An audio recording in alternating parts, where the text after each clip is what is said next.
मेरे सभी प्यारे भाइयों एवं बंधुओं, आज फिर से हम हाजिर हैं आपके बीच अपने उसी चर्चा को लेकर जिस पे हम बात करते हैं कि जो चुनाव के दरमियान हमारे लिए क्या क्या मुख्य ज़रूरी बातें हैं जिस पे बात करता हूँ कि जब भी कोई नेता आता है हमारे बीच, हमारे लिए जो भी बातें करके जाता है और एक बार जब उसको हमारा समर्थन मिल जाता है, फिर जाने के बाद वो वापस नहीं आता है। आखिर क्या है, कारण क्या है?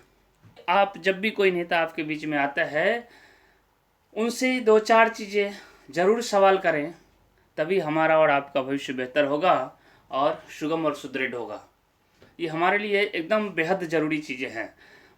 मुद्दा ये है कि कुछ लोग आजकल जातिवाद को इस तरह से हवा दे रखे हैं, इस तरह से मुद्दा बना कर रखे हैं, जो कि इस तरह हमें उस जातिवाद में उलझा के रखे हैं, आम जन को, आम पब्लिक को, कि हमारी जो ज़रूरत की चीज़ें हैं उस पर हमारा ध्यान ही नहीं जा पा रहा है।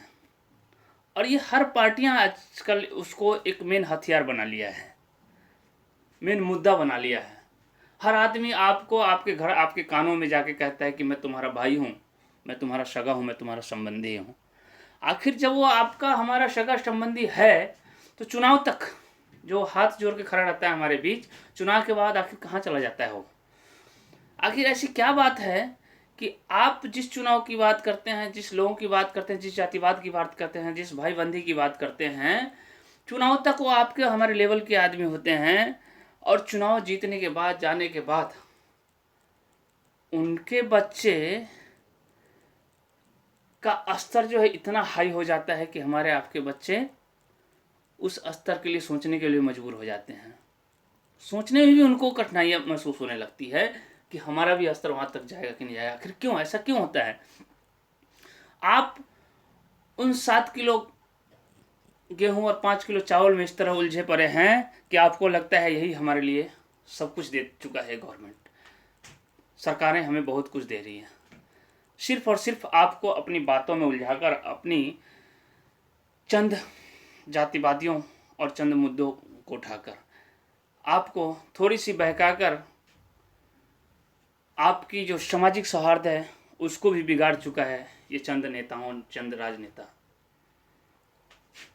ये ही सामाजिक सौहार्द था एक समय, जो कभी एक दूसरे को तत्परता से मिलने और आग्रह करने की एक सामाजिक सद्भाव बना हुआ था।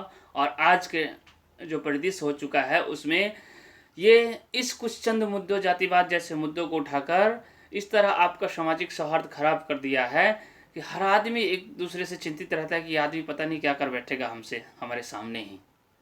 ये क्या है? ये कभी भला नहीं कर सकता, ये कभी अच्छा नहीं कर सकता समाज को या सामाजिक सुदृढ़ता को। इसलिए मैं आपसे ये कहना चाहूँगा कि हर हाल में उनसे पूछिए। कुछ मुद्दे घटनाएं घटी है हाल फिलहाल में, जो एक बहुत ही सोचनीय विषय है। जो नेता आपके बीच आकर जातिवाद की बात करते हैं, उनसे जरा पूछिए कि भाई, जो मुजफ्फरपुर बाल गृह का जो घटना घटा, उसमें कौन सी जाति की लड़कियां थी, कौन सी जाति की बच्चियां थी, किसकी बच्चियां थी उसमें कहीं जाति विशेष था क्या? कौन से जाति के बच्चे के साथ ये नेता लोग जो कांड किए हैं? आखिर ये नेता इतने निर्मम कैसे हो गए, जो बच्चे, छोटे छोटे बच्चे को अनाथ आश्रम में ले जाते हैं इसलिए कि उसको एक अच्छा जीवन दें, और जो नेता आपसे वादा करके जाते हैं कि आपकी बेहतर भविष्य के लिए हम काम करेंगे, वो आज उस बालिका गृह में इतने निर्मम कांड करेंगे, इतने निहत्थे काम करेंगे।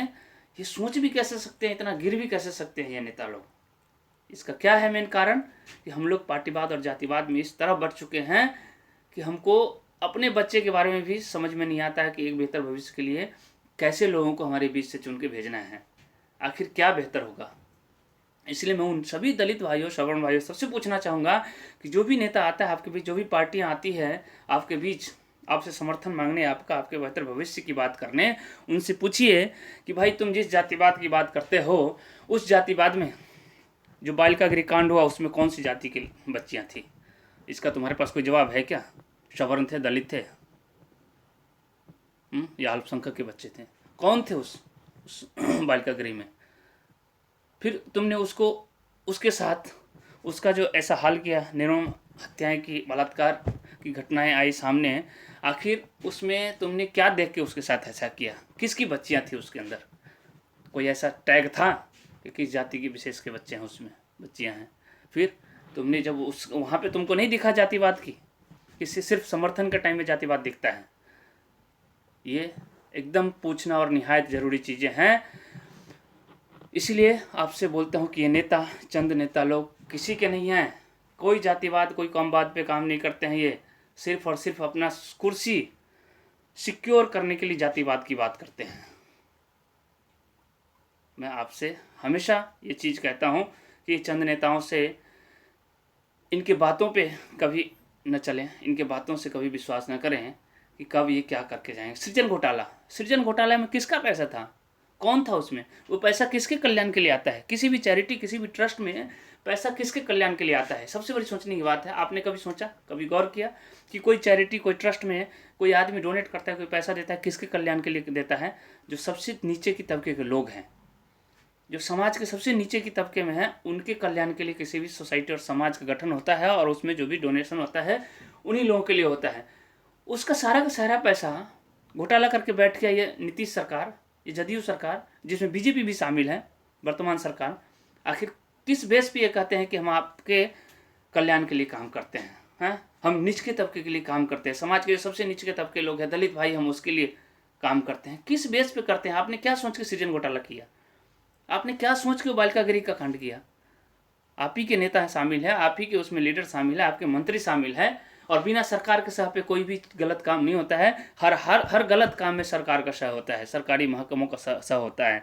इसलिए मैं आपसे हर हाल में गुजारिश करूंगा कि जब भी जो पिछले कुछ दिनों में जो भी घटनाएं घटी हैं उसको याद करें और उस पर चर्चा करें। जब भी कोई नेता आता है, कोई पार्टी के लीडर आते हैं आपके बीच में, उनसे ज़रूर इस चीज़ का डिस्कस करें कि भाई तुम आज जो जिस जातिवाद की बात करते हो, अपने संबंधी और सगे की बात करते हो, उसमें कौन था?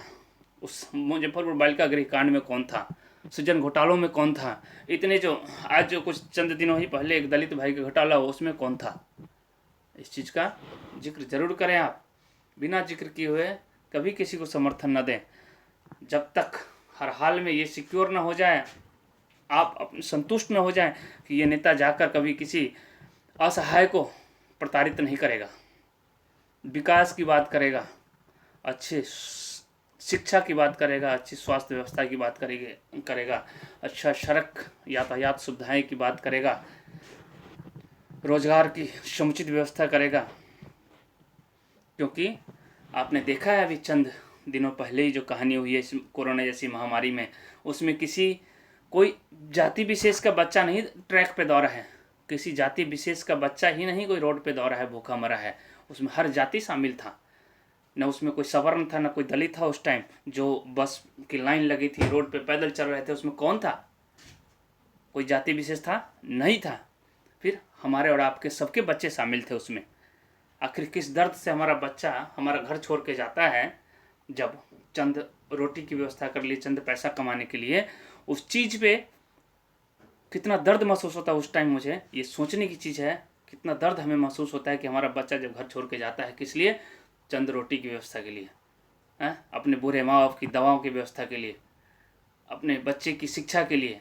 और जब उनको दूसरे राज्यों से प्रताड़ित करके भेजा जाता है और वो पैदल चलने के लिए मजबूर हो जाते हैं, जब उस टाइम ये सरकारी ये नेता कहाँ जाते हैं? उस टाइम उनको नहीं दिखता है कि इसमें दलित का बच्चा है, कि इसमें अति पिछड़ा का बच्चा है, कि समाज के निचले तबके का बच्चा है, या सवर्ण का बच्चा है, या चाहे अमीर का बच्चा है। अमीर का बच्चा तो नहीं आया कभी, देखा आपने? किसी झोले पे किसी नेता के बच्चा को देखा आपने झोला लेके चलते हुए? नहीं। क्यों? उसका बच्चा तो इंग्लैंड में बैठा हुआ है, सिंगापुर में बैठा हुआ है, लंदन में बैठा हुआ है, खुद वो एक क्वालिटी, जो टॉप ग्रेड की क्वालिटी की व्यवस्था होती है रहने खाने की, उसमें बैठा हुआ है। किसके पैसे पे? हमारे और आपके पैसे पे। उसका खुद का तो कोई पैसा नहीं लगा है ना। हम और आप जो कमाते हैं उसमें से जो कुछ सरकार को देते हैं, उस पैसे पे वो इस तरह से ऐश कर रहा है, मौज कर रहा है, और हमारी स्थिति ऐसी दयनीय हो गई कि हमारा बच्चा दर दर भटकने के लिए मजबूर हो रहा है। पढ़ लिख कर उसको जॉब नहीं मिलती है, उसका रोजगार की व्यवस्था नहीं हो पाती है, जिसके कारण वो दुनिया में इधर उधर भटकता रहता है और वो परेशान रहता है और हम दुखी रहते हैं। इसलिए मैं अपने सभी भाई बंधुओं से कहता हूँ, चाहे वो कोई भी जाति विशेष से बिलोंग करते हैं, चाहे वो दलित भाई हो, सवर्ण भाई हो, अल्पसंख्यक हो, कोई भी हो, जब भी आपके बीच आप जिसको भी समर्थन देने की कोशिश कर रहे हैं, आप जो भी आपके बीच आते हैं उम्मीदवार आपसे आपका समर्थन मांगने, उससे ये कुछ चीज़ें ज़रूर सवाल करें इस बार, तभी उनको समझ में आएगा कि अभी जनता जागरूक हो रही है। जब तक हम और आप जागरूक नहीं होंगे, हमारे साथ ऐसी घटनाएं घटती रहेगी और हम यूं ही तरसते रहेंगे। और ये चंद राजनेताएं लोग, चंद नेताओं उम्मीदवार लोग मजे लेंगे। देखिए, आज कोई भी नेता जो जीत कर जाता है हमारे समाज से, उसका स्थिति देखिए और हमारा और आपका स्थिति देखिए। क्या लगता है आपको कि हमारा और उसका समान स्थिति रह गया? आखिर क्यों?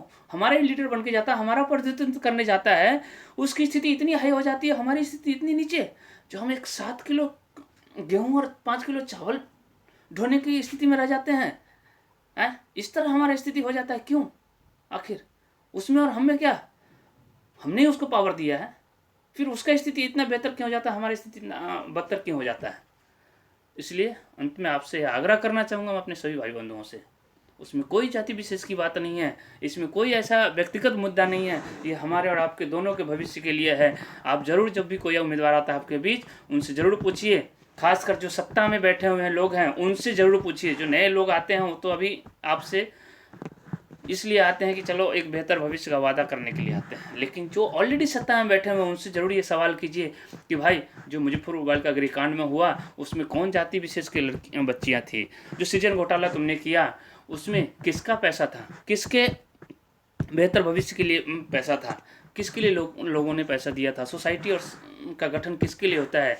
ये चीज़, एक बेहतर शिक्षा की व्यवस्था कैसा होना चाहिए, तुम पहले इसका जवाब दो। एक बेहतर स्वास्थ्य की व्यवस्था कैसा होना चाहिए, तुम पहले इसका जवाब दो। एक बेहतर यातायात की सुविधा कैसी होनी चाहिए, पहले तुम इसका अपना डेटा दो। एक तुम्हारे अंदर क्या है इसका ग्राफ, तुमने क्या सोचा है, इसके लिए क्या प्लान बनाया है, पहले उसका व्यवस्था दो। बेहतर रोजगार, जो हमारा बच्चा दर दर भटक रहा है उसकी रोजगार का समुचित व्यवस्था का तुम्हारे पास क्या प्लान है? इन चीज़ों पर जब तक आप चर्चाएं ना करें, डिस्कस ना करें, कभी किसी को समर्थन देने के लिए आगे नहीं बढ़े। भले ही कुछ भी हो जाए, ये चुनाव हो या ना हो, लेकिन इन चीज़ों पे आप पहले हर हाल में डिस्कस करें और तभी किसी को अपना समर्थन दें और अपने बीच से चुन करके भेजें। जय हिंद, जय भारत।